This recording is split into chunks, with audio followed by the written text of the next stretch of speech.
E aí, sétimo ano, como vocês estão? Essa aulinha que nós iremos ver hoje é sobre poríferos, tá? Estamos ainda na unidade 1 do livro 2, continuação aí. Vocês podem estar olhando a aula de essa matéria. Ela está no livro livro 2, né, pessoal? Da página 210 a 212, então depois se quiserem estudar isso pelo livro, vocês podem acompanhar. A gente vai estar começando a falar agora, pessoal, a gente vai falar daqui pra frente, nesse bimestre todo, daqui pra frente, sobre reino animal, sobre os animais, sobre todos os filos que compõem o reino animal, tá bom? Quando a gente pensa em animais, a gente fala, eu penso no cachorro, é um animal que tem pelo, que tem dente, que tem boca, que se movimenta. Então, galera, mas nós temos muitos tipos de animais. E a gente vai aprender dos mais, aqui dentro da ciência a gente aprende dos mais simples, a gente fala de mais primitivos, que foram os primeiros que surgiram, e aí conforme vai indo na linha da evolução, os mais derivados, que a gente fala que são mais recentes, e consequentemente são mais complexos também. Então quando a gente vai falar sobre animais, tem alguns animais que são muito simples, e tem animais que são, né, como a gente está acostumado, que voam, que se movimentam, que respiram, que pensam, que interagem mais com o ambiente. Então como estamos começando a falar do reino animal, então a gente vai falar primeiro dos animais mais simples. O primeiro filo que surgiu no reino animal foi o filo dos poríferos, né? Esse filo que nós iremos aprender agora, conhecido como esponjas também. Mas por que esse nome esponja? A gente vai falar daqui a pouco sobre isso. Então olha só esses poríferos aqui, pessoal, tá vendo? Eu coloquei a imagem de algumas espécies de poríferos. São espécies exclusivamente aquáticas, na sua maioria marinhas, tem até espécies de água doce, mas a maioria é marinha, tá, pessoal? Tem algumas de água doce que quando o rio baixa, elas ficam expostas no ambiente seco.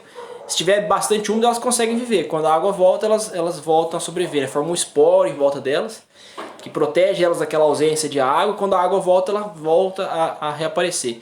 A gente chama isso até um tipo de reprodução assexuada, chamada de esporulação, mas depois a gente fala disso. Eu até esqueci de colocar nesse slide, mas eu vou comentar no final.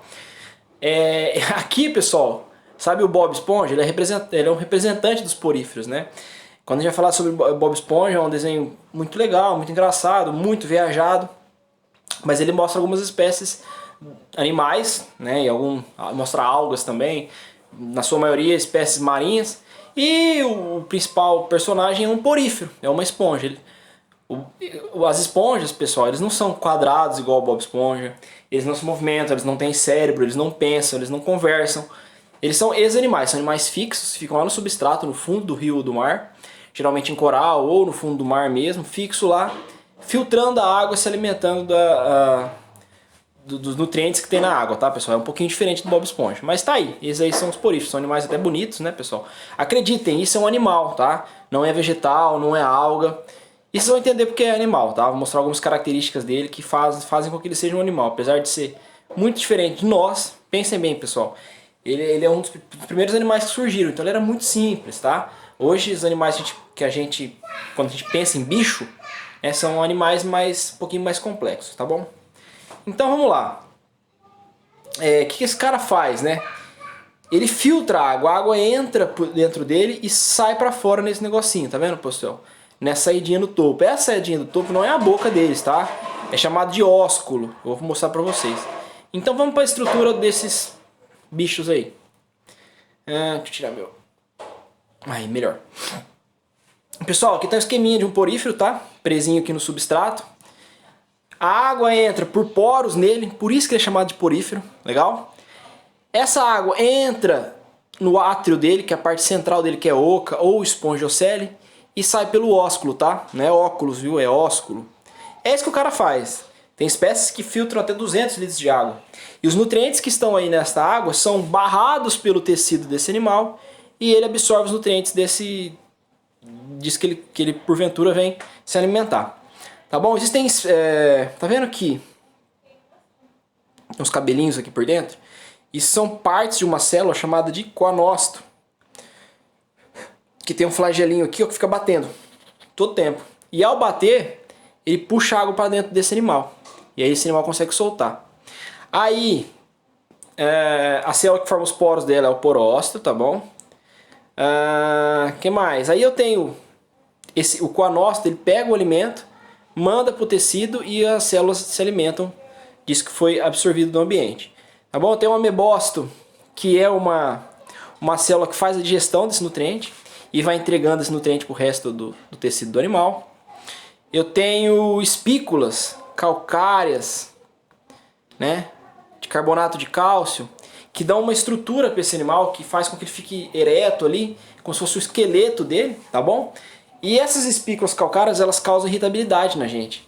Se eu for lá na esponja e pegar ela com a mão, essas espículas vão espetar a minha mão e vai causar uma reação alérgica que vai inchar a minha mão. Para que serve isso? Para evitar predador. Tem muitos animais que comem isso aí. Só que ele é fixo, ele não consegue se locomover. Então essa é a forma de defesa dele. Tem alguns animais que têm táticas para poder sobreviver a essas espículas, tá? E ela tem também uma proteína no tecido dela, que serve de esqueleto orgânico, que a gente fala, uma proteína chamada espongina. Por isso que o nome esponja, tá? Porífero, por causa dos poros, ou esponja, por causa da espongina, dessa proteína que dá sustentação para esse animal. Mas professor, o que tem a ver esse cara com a esponja de banho? Acontece, pessoal, que no primórdio da humanidade, lá quando não tinha esponja sintética feita na fábrica pra gente tomar banho, as pessoas conseguiam tirar isso do mar, faziam processos químicos lá que tirava a espícula desse animal, e ele não ficava mais irritante, né? Sobrava só as fibras de espongina. E as pessoas tomavam banho com isso, ajudava a tomar banho. Então, por isso que a esponja, hoje, na verdade, a esponja de banho chama esponja de banho por causa da esponja animal. Tá bom, pessoal? Então, esqueleto, já falei pra vocês como é que funciona, sistema digestório esses caras não tem, porque a célula digere o alimento e já absorve isso aí. O que mais? Ele não tem sistema excretor, ele pega o alimento, o que ele não vai usar ele já joga fora ali mesmo, ou por aqui, a célula já expele isso. Não tem um sistema excretor igual o nosso, que é rim, bexiga, uretra, né, para poder eliminar as excretas. A gente vai falar sobre isso mais durante esse bimestre. Sistema respiratório ele não tem pulmão, ele não tem nariz, as células fazem difusão, elas pegam o oxigênio da água e liberam gás carbônico. Igual a gente, mas eles não têm essa estrutura que nós temos todos para respirar. Não tem sistema circulatório, esse animal não tem coração, esse animal não tem vasos sanguíneos. O transporte nesse animal é feito de célula a célula, célula por célula, tá? A script fala célula da epiderme também, tá? Esse animal ele tem epiderme, uma célula que recobre esse animal inteiro, ok? Sistema nervoso não tem ainda, ele não consegue perceber, pessoal, ele é um animal, mas ele não consegue perceber o ambiente, ele não tem a consciência que, olha, eu estou aqui no mar, eu vou me proteger dos predadores, vou filtrar essa água para conseguir meu alimento. Não, ele não tem consciência dessas coisas, tá, pessoal? Ele é um animal muito simples, ele não reage ao ambiente ainda. Próximo filo que nós vamos aprender, ele já tem o sistema nervoso e começa a interagir com o ambiente, é bem interessante. E sistema reprodutor não tem também, a gente vai falar sobre a reprodução desses caras. Como é que esses caras reproduzem, professor? O amebócito aqui, essa célula, ela tem a capacidade de virar gameta, tá bom? Ou ela vira espermatozoide ou vira óvulo. No animal, essa célula vai tanto virar espermatozoide quanto óvulo, no mesmo indivíduo. Todos os poríferos, eles são hermafroditas, eles podem se comportar tanto como macho como fêmea. Depende da época do ano, tá bom, pessoal? Então, ele não tá produzindo sempre o mesmo gameta para ele não se autofecundar, porque isso não é interessante, pessoal. A reprodução assexuada, aquela que eu produzo descendentes sozinho, sem ninguém tá me auxiliando, sem um outro indivíduo me auxiliar, faz com que eu tenha filhos idênticos a mim. E aí uma população toda igual não é interessante. Qualquer mudança do ambiente faz com que aquela população inteira desapareça. É interessante que a população tenha uma variabilidade genética maior, que se cruze para ter indivíduos diferentes. E caso aconteça alguma coisa no ambiente, por exemplo, coronavírus, por exemplo. Imagine vocês que quando o coronavírus aparecesse, todos os seres humanos fossem iguais. E por azar, todos esses seres humanos morreriam pegando coronavírus. A gente está vendo que o coronavírus ele mata uma parcela pequena da população, né? Porque a gente tem uma variabilidade genética grande. Nós fazemos reprodução cruzada, né? Macho e fêmea, macho e fêmea.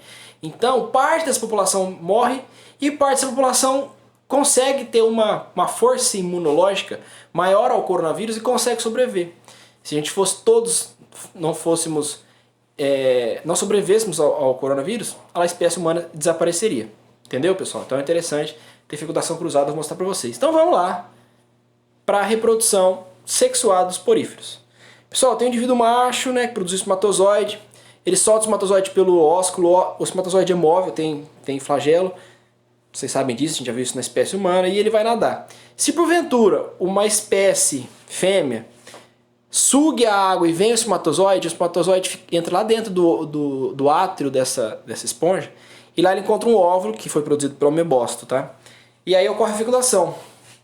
O óvulo com o espermatozoide forma um embriãozinho. Esse embrião é solto pelo ósculo, aí ele vira uma larvinha, essa larva cai no substrato, tem condições para desenvolver, começa a ter multiplicação celular de novo e vira um indivíduo adulto. Tá bom? É assim que é a reprodução sexuada dos poríferos. Ah, mas no último ia dar ruim, né? Tá bom, não quer fazer do jeito certo, vai do jeito diferente. Muito bem, agora a reprodução. Esses animais também podem fazer reprodução assexuada. Por brotamento, é um exemplo. Por exemplo, eu estou lá, sou o poríferozinho, estou lá vivendo minha vida, filtrando a água, e de repente começa a nascer um broto do meu lado, um aumento de células nesse lugar. Esse broto se desprende, cai no substrato, tem condições de se desenvolver, cresce e vira um novo indivíduo. Produzir um filho sozinho. Tá bom, pessoal? Esse cara aqui é idêntico geneticamente que o indivíduo mãe que deu origem a ele, tá? Por quê? Porque esse cara aqui nasceu dela mesmo, todas as células são iguais, têm a mesma informação genética. Então, geneticamente, o filho e a mãe são geneticamente idênticos, tá bom? Então, isso que não é interessante. Mas esse tipo de reprodução, ela é boa para aumentar a população, né? Tem uma variabilidade genética pequena, mas aumenta a vantagem da reprodução assexuada é que eu consigo produzir o maior número de indivíduos, mais rápido, né? Não precisa ter o cruzamento, não precisa achar o indivíduo da mesma espécie, de sexos diferentes, por aí vai. E também por fragmentação ela consegue se reproduzir, tá? Se vier uma tartaruga marinha aí, se alimenta dessa esponja, vai comendo ela, sobrar um pedacinho, esse pedacinho cair no substrato e tiver condições de se desenvolver, gera um novo indivíduo, tá bom? E por brotamento não, por esporulação que eu falei pra vocês, né? Algumas espécies de água doce, quando a água do rio baixa, ela fica exposta no ambiente seco, faz um esporozinho em volta dela, protege ela assim, ela diminui de tamanho, né? E seu metabolismo diminui muito. Quando a água volta, ela sai do esporo e volta a viver. Isso é considerado um tipo de reprodução. Pessoal, essa é a aula de esponjas, tá bom? Espero que vocês tenham gostado da aula. É uma aula bem interessante. A gente está falando sobre animais diferentes, né? Um novo mundo que a gente está aprendendo aí. Muito interessante, do ambiente marinho, conhecendo o Bob Esponja aí. Tá bom? Obrigado pela atenção e até a próxima aula. Beijão.